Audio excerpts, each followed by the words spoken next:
From 1990 to 2003, American men ruled tennis with 17 Grand Slams in 14 years. Since then, they've won 0. Not the US Open, not Melbourne, not Wimbledon, not Paris. The United States, home to Agassi, Sampras, McEnroe, Connors, hasn't had a US Open champion in over 20 years. But why haven't we?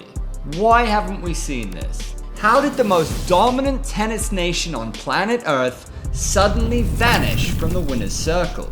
And while US fans have been kept waiting, countries with populations that are fractions of the American population, countries like Spain, Serbia, and Switzerland have been producing champions like clockwork. So what happened? Why has a nation that once owned tennis gone 20 years without winning a Grand Slam title? Going back to 2003, it was supposed to be the start of something, not the end. Andy Roddick was just 21 years old, serving up rockets at over 140 miles an hour. He'd just beaten Juan Carlos Ferrero in the US Open final, world number 1 by year's end. If you were watching back then, you might have thought that the next decade would belong to him, but then the sport shifted. Roger Federer took over. Rafael Nadal arrived. Novak Djokovic later came with a game that was built to take down both of them. From 2004 to 2023, those 3 names won 60 of the next 80 Grand Slams. And while those absolute icons of the game were a gargantuan obstacle for everyone, the US had begun facing its own issues. Before anything else, let's start with the pipeline. Young boys in the US have endless choices when it comes to sport. Football, basketball, baseball, soccer. It's in schools, it's on TV, it's part of the culture. Tennis, on the other hand, isn't celebrated so much. It's often seen as an exclusive private school sport. Imagine Michael Jordan picking up tennis at 10 and quitting at 13. That's exactly what's happening with tennis in America. Talented players like Noah Rubin, who's a Wimbledon junior champion, opted out of the sport at just 26 years old. Or take Brian Dunn, once a US Open junior champion, was forced into early retirement before the age of 25. Talented kids start strong, but leave before their peak. A lot of them want the team bus rides, the playoff games under the lights, the crowd noise, but tennis doesn't offer that. In Europe, it's different. Countries like Spain or Serbia don't have the NBA or the NFL in the picture. Tennis is high on the list. Kids grow up taking it as a viable path to a pro career. And there's another layer. For black and brown kids in underserved communities in the United States, tennis feels distant.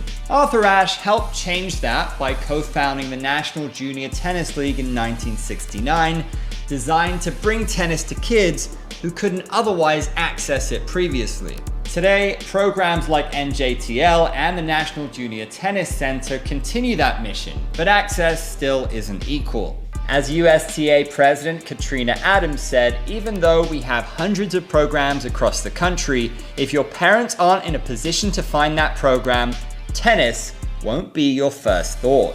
Blaming the kid for not picking up the racket ain't the whole deal. Okay, let's imagine a talented American kid does decide to pursue tennis. The US system isn't really set up to maximize their potential. The USTA does run programs nationwide, but critics say they're slow to adapt, full of bureaucracy, and coaching standards vary from state to state. That's where JTCC has tried to change the game. Based in College Park, Maryland, they offer scholarships from underserved communities, including Francis Tiafoe, who trained there from the age of 8.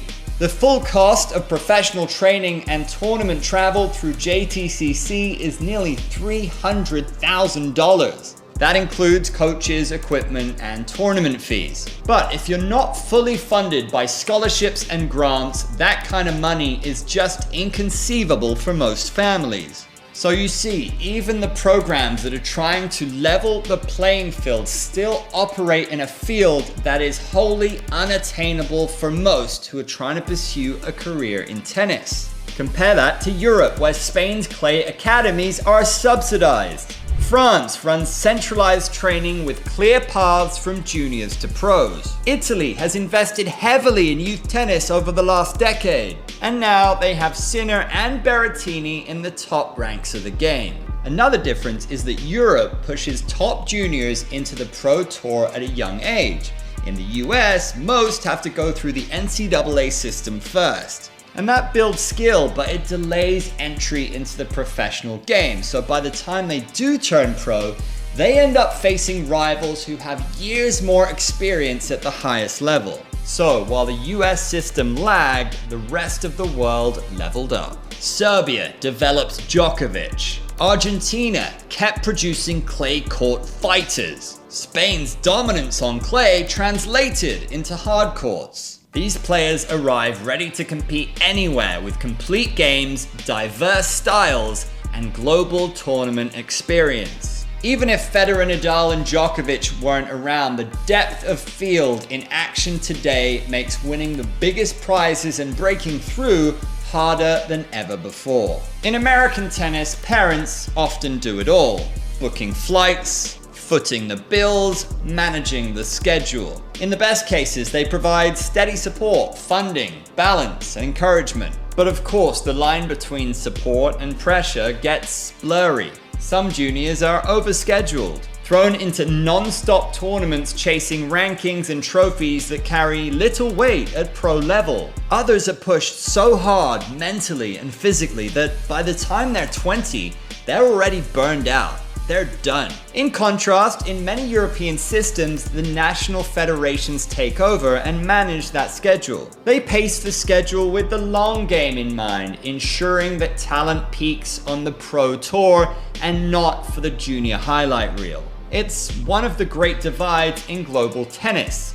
Development driven by structure versus development driven by family. Even if you are good enough to challenge for a slam, the US Open comes with multiple hurdles. At the surface, DecoTurf used to be fast, serve and volley friendly, but over time it's slowed, and that favors baseline grinders like Djokovic and Medvedev. New York in the summer is also brutally humid, so endurance can be just as important as skill. And for Americans, the home crowd is the prize. It can lift you, but when you're the one who's expected to end the drought, it can weigh heavy, to say the least. Imagine the pressure, just immense. Brad Gilbert, who coached Agassi and Roddick, said it best. Even without the drought, winning here during the Big Three era was almost impossible. Here's the good news. There is hope. We've got some real contenders now in the United States. The aforementioned Francis Tiafoe, fast, creative, and incredible athleticism, a 2022 US Open semi-finalist. Taylor Fritz, huge serve, heavy ground strokes, a top 10 regular who can beat anyone when he's locked in. Ben Shelton, young, fearless, left-handed, explosive. All three of them can make deep runs, but their rivals are formidable to say the least. Jannik Sinner, Carlos Alcaraz, Holger Rune, all three of them already winning big titles in their early 20s. Talent alone isn't enough. The US needs more kids who are going to choose tennis over other sports. The development system has to modernize and open its doors beyond just wealthy families. Juniors need more experience on clay, grass, and indoor courts before they hit the pro tour. Without these changes, even this promising young generation could fall short, not because they're not good, but because others are just better prepared. And thus, the next American champion will likely have a game built for all surfaces, experience against top 20 players before the age of 21, the mental toughness to handle a New York crowd desperate for a winner, and maybe a little luck with the draw. It can happen, but history says it won't be easy. So 20 years, that's how long we've been waiting for an American to win in Arthur Ashe Stadium. In that time, the US has gone from training champion after champion to watching others lift the trophy on home soil year after year. So to sum it all up, the reasons that this has been happening are fewer kids picking up a racket, a system that needs an overhaul, and a global field that's stronger than ever. Programs like NJTL and JTCC are doing the work, but we're still waiting. So here's the big question: will this generation finally break through, or are we going to be left waiting another 20 or even 25, 30 years before we finally see an American man lift the US Open trophy once more? Drop your predictions in the comments, guys. Will it be a Tiafoe, Shelton, or Fritz, or someone we haven't even heard of yet? Do you think you know who ends the streak? Let us know in the comments, and don't forget to like, share, and subscribe. Got a friend who thinks tennis is cooked? Make sure you share this with them. This is Essentially Sports, and we'll see you at the Open.